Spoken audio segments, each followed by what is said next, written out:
Student, Jai Shri Ram. Welcome to yours and yours only channel chemistry wizard. आज हम लेके आए हैं स्ट्रक्चरल आइसोमेरिज्म #05 और आज के लेक्चर के अंदर हम बहुत इंपॉर्टेंट चीज पढ़ने वाले हैं। हमारा जो ऑर्डर था ना वो क्या था, RTFMCP, ठीक है। अब इस ऑर्डर को ही फॉलो करेंगे हम चेन और पोजीशन #01 में पढ़ चुके हैं। उसके बाद #02 में हमने पढ़ा डबल बॉन्ड इक्विवेलेंट, फिर हमने पढ़ा फंक्शनल ग्रुप आइसोमेरिज्म और मेटामेरिज्म #03 में, और रिंग चेन आइसोमेरिज्म पढ़ा हमने #04 में। लास्ट टाइप का स्ट्रक्चरल आइसोमेरिज्म बचा है जिसका नाम है टोटोमेरिज्म।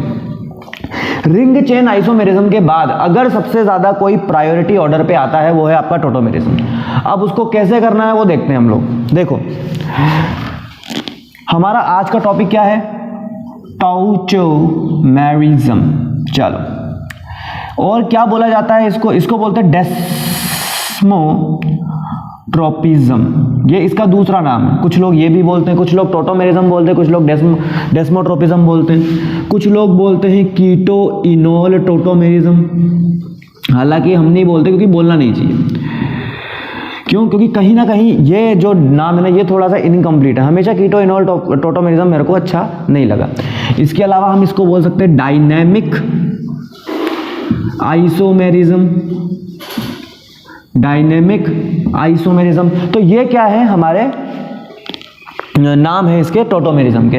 इसके अंदर होता क्या है ना, molecular formula same but different structure. Obviously ये तो सारे के सारे स्ट्रक्चरल आइसोमेरिज्म की डेफिनेशन है ही, ठीक है। बट इसमें डिफरेंस क्या है, इसमें डिफरेंस क्या है कि हाइड्रोजन का मूवमेंट होता है, यानी मूवमेंट बोल लो या ऑस्किलेशन बोल लो of hydrogen between two polyvalent atom. ये बात आपको ध्यान रखनी कि हाइड्रोजन जो है एक एटम से दूसरे एटम पे माइग्रेट करेगा। क्या होगा? माइग्रेट करेगा, और उसी को हम क्या कहते हैं, हमारा टोटोमेरिज्म कहा जाता है। इन जनरल जो, चलो पहले एक एग्जांपल लेंगे इसका फिर बताते हैं, है ना, फिर अब भी करेंगे इसको। ये हमारा एक कीटोन है, सुनना ध्यान से। अब इसमें होता क्या है, ये हाइड्रोजन उठ के चला जाएगा यहां पर और ये डबल बॉन्ड आ जाएगा यहां पर, यानी इसको हम बोलेंगे 1,2 H माइग्रेशन, ठीक है। और जो हमारी स्ट्रक्चर बनेगा वो बनेगा कुछ ऐसा। अब देखो, डबल बॉन्ड है इसलिए इन, एल्कोहल है इसलिए ऑल, इसलिए इसको बोलते हैं कीटो इनोल टोटोमेरिज्म। लेकिन क्या ये सिर्फ कीटोन्स के अंदर होता है? अगर ऐसा होता है तो मैं इसको कीटो इनोल बोलने को तैयार हूं, बट यहां पर कहीं और भी ऐसा होगा जिसके बारे में हम लोग बात करेंगे। इन जनरल अगर मैं इसका स्ट्रक्चर बनाना चाहूं तो मेरे पास X Y double bond Z जैसी अगर कोई अरेंजमेंट है जहां पर एक्स के पास हाइड्रोजन होना चाहिए, हाइड्रोजन कंटेनिंग होना चाहिए जेड, ठीक है। और इन जनरल जेड जो होता है ना वो आपके पास कार्बन हो सकता है, sp3 कार्बन होता है इन जनरल, ठीक है। अगर सच बताऊं मैं आपको तो कीटो की भी यही फॉर्म है, इनॉल की भी यही फॉर्म है, ठीक है। अच्छा, जेड क्या होता है? जेड आपके कार्बन नाइट्रोजन ऑक्सीजन सल्फर इनमें से कुछ भी हो सकता है, कार्बन नाइट्रोजन ऑक्सीजन सल्फर इनमें से कुछ भी हो सकता है। तो अगर कहीं पर ऐसा होगा तो इसका हाइड्रोजन माइग्रेट करके चला जाएगा यहां पर, और वाई जेड के बीच का जो बॉन्ड हो जाएगा वो आ जाएगा यहां पर, ठीक है। थोड़ा ज्यादा गंदा हो गया, चलो इस बॉक्स को हटाते फिर समझते हैं। ध्यान से समझो कि एक्स का जो हाइड्रोजन है वो माइग्रेट कर चला गया जेड के पास, और y और z के बीच में जो डबल बॉन्ड है वो आ गया x और y के बीच में। यहां पर भी ऐसा ही हुआ है, इसका जो H है वो माइग्रेट होकर आ गया यहां पर, और इन दोनों के बीच का जो बॉन्ड है वो माइग्रेट होकर आ गया यहां पर, और बन गया आपका इनोल फॉर्म। इनोल क्यों बोला? ये हो गया आपका इन, ये हो गया आपका ऑल। तो ये है आपकी कीटो फॉर्म, ये है आपकी enol form. In general ketone और अल्कोहल के बीच में ये टाइप का आइसोमेरिज्म पाया जाता है, ठीक है। अब देखो यहाँ पर अल्कोहल है और यहाँ पर कीटोन है, तो हम इसको फंक्शनल ग्रुप आइसोमर बोल सकते थे, बट एक डिफरेंट टाइप का, जब डबल बॉन्ड में हाइड्रोजन माइग्रेट कर रहा है, ओनली एक डबल बॉन्ड माइग्रेट कर रहा है और एक हाइड्रोजन माइग्रेट कर रहा है, तब अगर ऐसा हो रहा है तब इसलिए हमने इसको स्पेशल टाइप का आइसोमेरिज्म बोल दिया है, जो है टॉटोमेरिज्म। और सच बताऊं तो टॉटोमेरिज्म फंक्शनल ग्रुप से बहुत ज्यादा प्रायर है, ठीक है। तो क्या सिर्फ कीटो और इनोल के अंदर ही ये होता है या कहीं और भी होता है, वो देखते हैं। फटाफट इसको नोट कर लीजिए जब तक हम चेक कर लेते क्या सब कुछ सही चल रहा है। चलिए हटा दे, ये गिर गया डस्टर, ओके। अब देखो, क्या ये सिर्फ ऑक्सीजन कार्बन के अंदर ही होता है, लेकिन हमने वहां पर कॉन्स लिखा था, यानी जरूरी नहीं है, ठीक है, जरूरी नहीं है। टॉटोमेरिज्म हेडिंग डली रखते हैं हम लोग, तो थोड़ा ऊपर लिख देंगे। टॉपिक है हमारा टॉटोमेरिज्म और ये है हमारा #05। अब देखिए,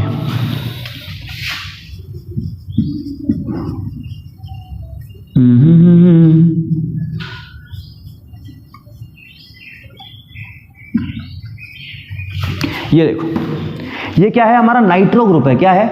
नाइट्रो ग्रुप। अब यहां देखो, ये हाइड्रोजन, ये रहा X, ये रहा Y और ये रहा Z, और X और Z के बीच में क्या है? डबल बॉन्ड है। Y के पास क्या है? अरे Y के पास हाइड्रोजन है, तो होगा क्या? ध्यान से देखो, होगा क्या? इसका डबल बॉन्ड, ये बॉन्ड उठकर यहां पर, हाइड्रोजन उठकर यहां पर, और ये बन जाएगा कुछ ऐसा। चलो, CH डबल बॉन्ड NOH और ये आ गया O।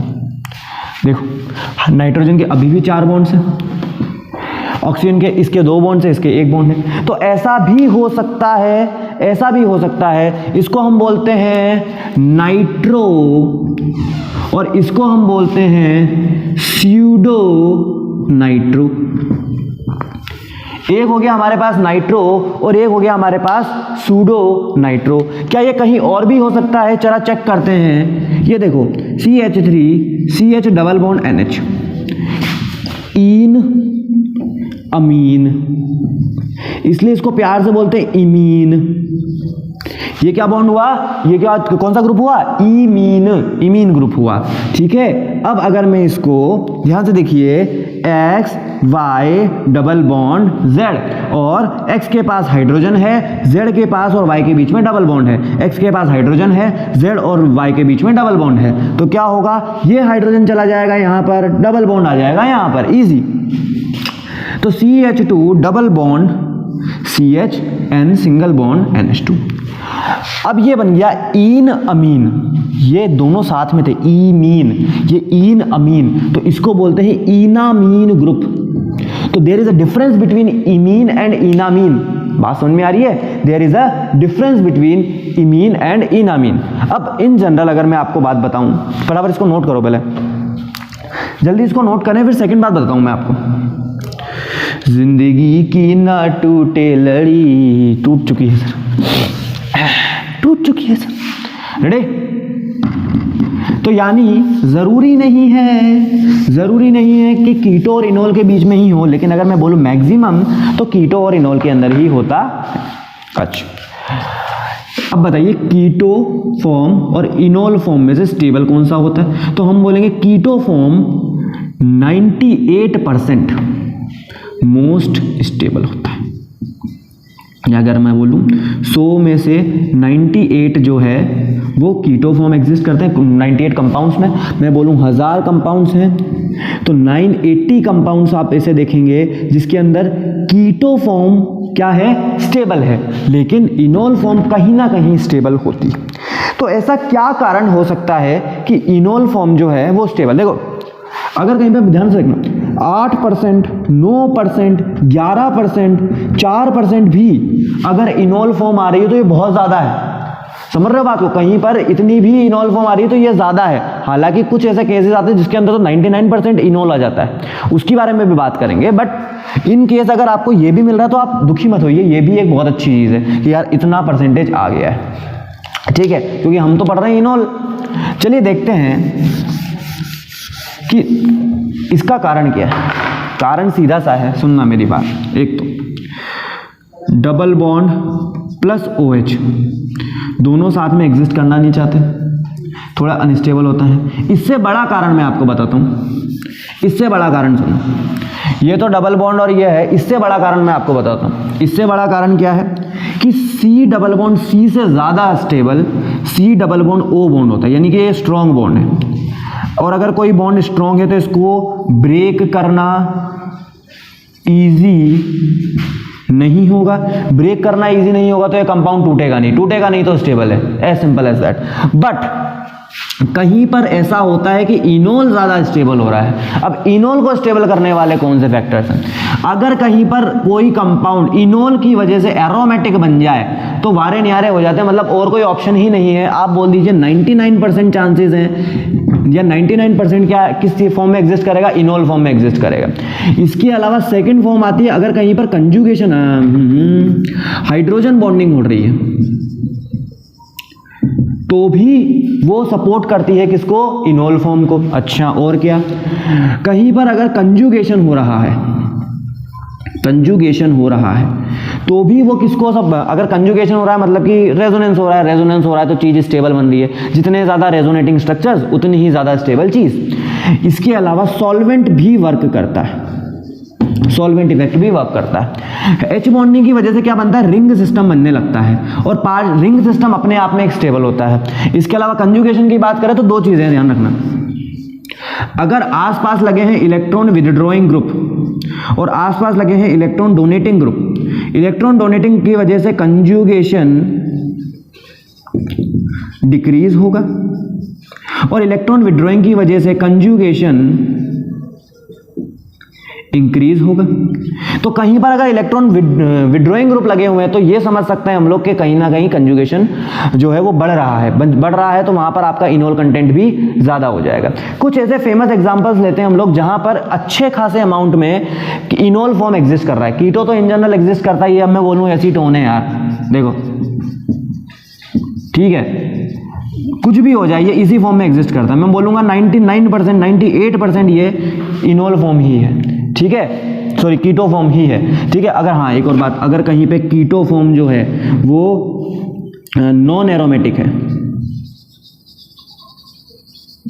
ठीक है, और ये एंटी एरोमेटिक है, तो एंटी एरोमेटिक तो कभी बन ही नहीं सकता। ऐसे भी केसेस आते हैं जहां पर इनोल फॉर्म आप सोच रहे हो मैं ड्रॉ कर लूंगा लेकिन ड्रॉ नहीं हो पाती क्योंकि एग्जिस्ट ही नहीं करती। भाई क्या नहीं करती?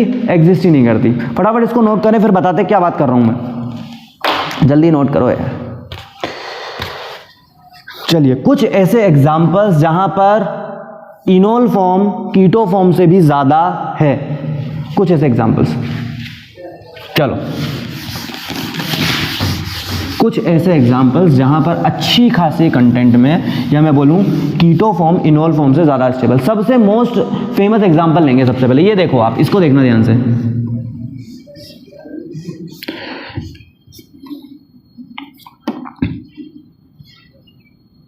इसको देखो, ये एक स्पीशीज है, ये एक sp3 कार्बन है जिसके पास हाइड्रोजन है, ठीक है, 2 हाइड्रोजन है। अब बताइए कि इसका मैं क्या बनाऊंगा? इनोल फॉर्म बनाऊंगा। तो कैसे बनाएंगे? क्या होगा? ये हाइड्रोजन ट्रांसफर हो जाएगा यहां पर, डबल बॉन्ड आ जाएगा यहां पर, ध्यान से देखना,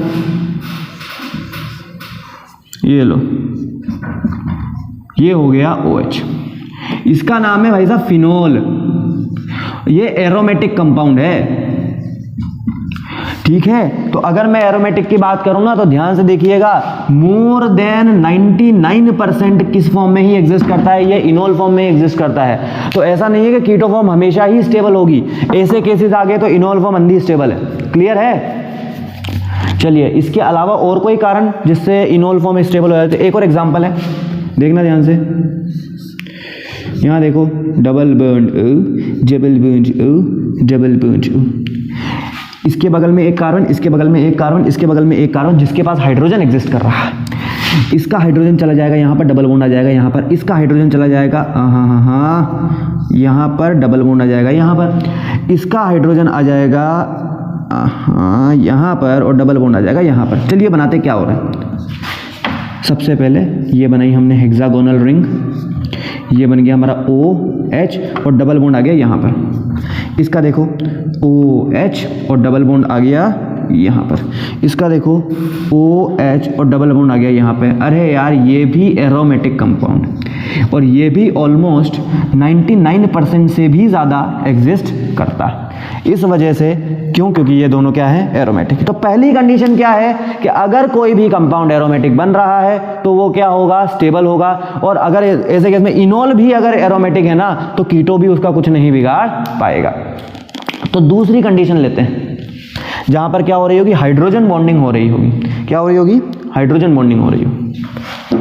हटा दें इसको। चलिए तो अगला एग्जांपल नोट करेंगे और देखेंगे क्या हो रहा है। देखना ध्यान से, ये कार्बन, ये कार्बन, ये कार्बन, यहाँ हाइड्रोजन लगा देते हैं। ये डबल बॉन्ड O हो गया, ये डबल बॉन्ड O हो गया, ये हाइड्रोजन। मार्कर नहीं चल रहा है, दूसरा लेंगे। चलो इसके पास दो हाइड्रोजन, एक ये रहा, एक ये रहा। अब क्या, इसके बगल में कोई कार्बन नहीं है, इसके बगल में ये कार्बन है और ये कौन सी फॉर्म हुई, X single bond Y double bond Z, यानी X का जो हाइड्रोजन है वो चल जाएगा Z के पास और Y और Z के बीच का डबल बॉन्ड X और Y के बीच में आ जाएगा। तो अगर मैं इसका बनाना चाहूँ तो किस तरीके से बनाएंगे, ध्यान से देखना। HC single bond OH double bond C single bond C double bond O और H। मैंने इसका, अब चाहे तो इसका भी बना सकते हैं, इसके बाद एक हाइड्रोजन बचा है, बट डबल बॉन्ड और डबल बॉन्ड दोनों साथ में आ जाएंगे, ठीक है, और दो डबल बॉन्ड एक साथ एग्जिस्ट नहीं कर पाएंगे। बात समझ में आ रही है। अब कैसे हो रहा होगा, देखो यार ध्यान से देखो। Lone pair sigma bond pi, sigma bond pi bond, ठीक है, तो धड़ाधड़ कंजुगेशन है। Sigma bond lone pair sigma bond pi bond, sigma bond pi bond, through out the यहाँ पर पूरा का पूरा क्या हो रहा है, कंजुगेशन हो रहा है। प्लस ये इसके साथ हाइड्रोजन बॉन्डिंग बना रहा है। तो पहली बात तो H बॉन्डिंग हो रही, सेकंड बात कंजुगेशन हो रहा, और कंजुगेशन को खत्म करने के लिए, कंजुगेशन को कम करने के लिए कोई इलेक्ट्रॉन डोनेटिंग ग्रुप भी नहीं है, यानी कि ये बहुत ज़्यादा स्टेबल है। और सच बताऊं कितना स्टेबल है, ये देखो, ये तो सारा का सारा एक्सपेरिमेंटल डेटा जो मैं आपको बता रहा हूं, बट समझिए कि क्यों स्टेबल है। H बॉन्डिंग है इसलिए स्टेबल है, कंजुगेशन हो रहा है इसलिए स्टेबल है। अप्रोक्सीमेटली 86% क्या एग्जिस्ट कर रहा है, इनोल फॉर्म एग्जिस्ट कर रही है। कीटो हम बोलते हैं स्टेबल है, ठीक है। 86 बोलो, चलो रेंज ले लेते हैं, 84% से 86% तक एग्जिस्ट करता है कौन, ये। और ये क्या है, कीटो फॉर्म है। कीटो फॉर्म से ज़्यादा स्टेबल यहाँ पर कौन हो गई, इनोल फॉर्म हो गई। कारण क्या हो गया, कारण क्या हो गया, कारण हो गया हाइड्रोजन बॉन्डिंग और कंजुगेशन। चलिए अगला एग्जाम्पल लेंगे। कुछ ही एग्जाम्पल है जिससे सारी ही बातें एक साथ क्लियर हो जाएंगी, ठीक है। चलिए, यानी हमने हाइड्रोजन बॉन्डिंग को कवर किया, हमने कंजुगेशन को कवर किया। एक एग्जांपल और लेते हैं, चलो ठीक है। साथ साथ नोट करते जाओगे तो ज़्यादा अच्छा रहेगा। आप अगर सोच रहे स्क्रीनशॉट लेके काम हो जाएगा तो मुझे नहीं लगता, क्योंकि वो स्क्रीनशॉट कॉपी में ही रह जाते हैं। अब इसको देखो, ये कंपाउंड क्या है, ये कंपाउंड है आपके पास, ठीक है। चलिए इसको चेक करते हैं, एक मिनट ज़रा। अब इसको चेक करो, ये रहा कार्बन, इसके पास है हाइड्रोजन, यहां चला जाएगा। अब बनाओ, अच्छा ये लो, आपने इसका बनाया, ठीक है। तो सारे पाप एक तरफ और ये कंपाउंड बनाने का पाप एक तरफ। कारण ये एंटी एरोमेटिक, क्या है ये एंटी एरोमेटिक। इंडिया के अंदर ये रूलिंग पार्टी के अगेंस्ट काम कर रहा है, ये समझ लो आप। ये क्या है, एंटी एरोमेटिक है। बात समझ में आ रही है, ठीक है। तो एंटी एरोमेटिक कंपाउंड एग्जिस्ट ही नहीं करते, तो ये 0% है, ये होना ही नहीं चाहते हैं। ये कौन है, 0% है। यानी कि जरूरी नहीं है हर सुंदर दिखने वाली चीज जो है वो इनोल एग्जिस्ट ही करती हो, ये एंटी एरोमेटिक। एक और एग्जांपल लेंगे, चलो अभी बाद में रफ करेंगे यार। चलो अभी एक एग्जांपल लिया था हमने, carbon carbon carbon double bond, sorry यहाँ डबल बॉन्ड था और यहाँ डबल बॉन्ड था, इसके पास एक हाइड्रोजन लगा था, इसके पास एक हाइड्रोजन लगा था। अब मैं क्या कर रहा हूँ, यहाँ पर CH3 और यहाँ CH3 लगा देता हूँ, ठीक है, ओके बहुत बढ़िया। अब क्या करना है, देखो इसके 2-3 बन सकते हैं, क्या मैं हाइड्रोजन यहाँ से लूँ और मैं एक हाइड्रोजन यहाँ से लूँ, ठीक है, कहाँ से लेना चाहिए देखते हैं। देखो यार, अगर मैं यहाँ से हाइड्रोजन लेता हूँ तो ये कुछ ऐसा बनेगा, सॉरी OH डबल सॉरी यहाँ तो सिंगल ही आएगा, अरे यार छे CH। अब इसका भी बना लेता हूँ, देखते हैं। पाई बॉन्ड सिग्मा, देख ध्यान से देखना, lone pair, pi bond sigma bond lone pair, इधर जा रहा है क्या, pi bond sigma bond pi bond, sorry sigma bond, pi bond sigma bond sigma bond, 2 sigma bond एक साथ आगे, कंजुगेशन यहीं पर ही खत्म हो गया। बट अगर मैं गलती से अंदर वाला हाइड्रोजन ले लेता एक बार, है ना, ध्यान से देखना, CH3 C double OH double bond CH single bond C double bond O CH3। अब इसको देखो, lone pair sigma bond pi bond sigma bond pi bond, अंधा कंजुगेशन है, यहाँ पर कंजुगेशन की कमी है, यहाँ पे देख लो, ध्यान से देखना, pi bond lone pair sigma bond pi bond sigma bond, फिर कंजुगेशन टूट गया। बात समझ में आ रही है, यहाँ पर कंजुगेशन भी हो रहा, हाइड्रोजन बॉन्डिंग भी हो रही, ये स्टेबल स्ट्रक्चर है। बट पुराने वाले एक एग्जांपल में जहां पर हमने ये लिया था, इस वाले के अंदर और इसमें क्या डिफरेंस है, यहां पर 2 CH3 ग्रुप लगे हैं जो कि हाइपर कंजुगेशन बोल लो या प्लस आई इफेक्ट की वजह से इलेक्ट्रॉन को डोनेट करते हैं। और इलेक्ट्रॉन डोनेटिंग ग्रुप क्या होते हैं भाई साहब, इलेक्ट्रॉन डोनेटिंग ग्रुप हम अपने आप में इलेक्ट्रॉन डोनेटिंग ग्रुप जो है वो क्या करते हैं, आपके कंजुगेशन को कम कर देते हैं। तो वो था हमारा 85 to 86% और ये हमारा 72 to 76% में एग्जिस्ट करता है। हालांकि बहुत स्टेबल है, कारण हाइड्रोजन बॉन्डिंग, रिंग बन रहा है, दूसरा कंजुगेशन। बट कंजुगेशन को कम करने वाले यहाँ पर फैक्टर्स लग गए और कंजुगेशन वाला फैक्टर बहुत जोरदार वर्क करता है यार, इसको नोट करो। फिर दूसरा बताता हूँ, ये भी कीटो से ज़्यादा स्टेबल है, ये एग्जिस्ट ही नहीं कर रहा, ठीक है, इसका कीटो ज़्यादा स्टेबल। एक एग्जांपल और लेते हैं जहाँ पर आपको समझ में आएगा कि ये जो डोनेटिंग ग्रुप वाली बात है ना या विड्रॉइंग ग्रुप ये कितनी इंपॉर्टेंट क्यों है। हटा दें, चलो अब देखना ध्यान से।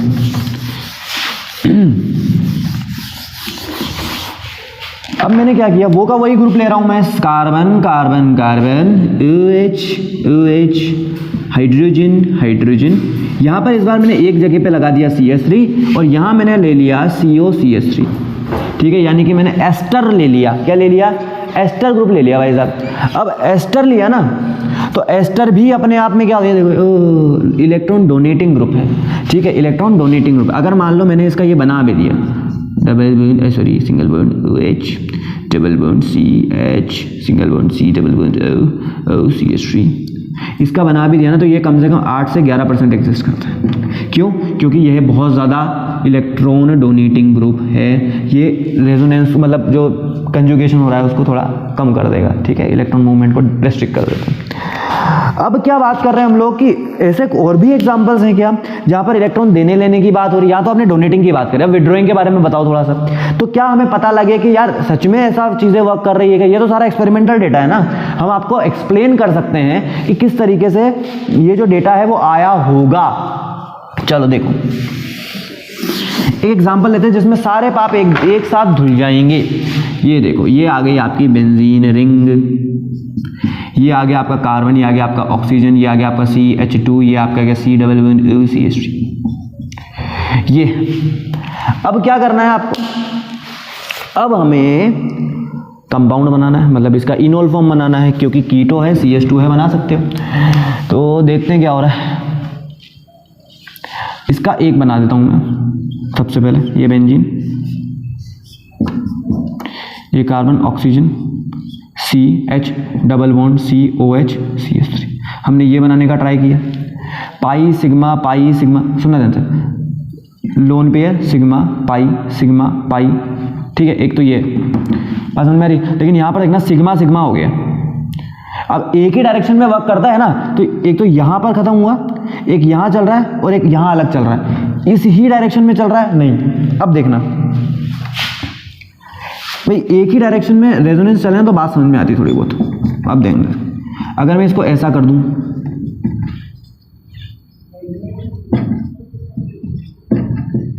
ये लो भी, अब क्या देखना ध्यान से, pi sigma pi sigma pi sigma, अरे अरे अंधा कंजुगेशन है। ये इलेक्ट्रॉन डोनेट करना चाह रहा, रेजोनेंस से ये इलेक्ट्रॉन इधर ही, और ये इलेक्ट्रॉन खींचना चाह रही। एक इलेक्ट्रॉन दे रहा, एक इलेक्ट्रॉन ले रही, एक ही डायरेक्शन में रेजोनेंस वर्क कर रहा है, इसलिए मोस्ट स्टेबल स्ट्रक्चर होगा ये मान लो आप 80 to 90% या थोड़ा ज़्यादा कर लेते हैं, 85 to 90% जो है एग्जिस्ट करता है। कारण एक इलेक्ट्रॉन विड्रॉ कर रही है और एक इलेक्ट्रॉन डोनेट कर रहा है, तो क्या हो रहा है कि एक ही डायरेक्शन में ये कंजुगेशन को कम कर रही है, ये कंजुगेशन को बढ़ा रहा है। सर तो इस हिसाब से तो मीडियम आना चाहिए ना, बात नहीं यार, एक ही डायरेक्शन में बढ़ा रहा है, एक ही डायरेक्शन में। तो this is the most stable. बनने को और भी बन सकते हैं, आप इधर से ले लो, फिर रेजोनेंस ही नहीं बनेगा, ठीक है। रिंग बनना चाहिए, एक तो देखो हाइड्रोजन बॉन्डिंग हो रही, दूसरा कंजुगेशन हो रहा, कंजुगेशन को ये बढ़ा रही, ये इधर धक्का दे रहा।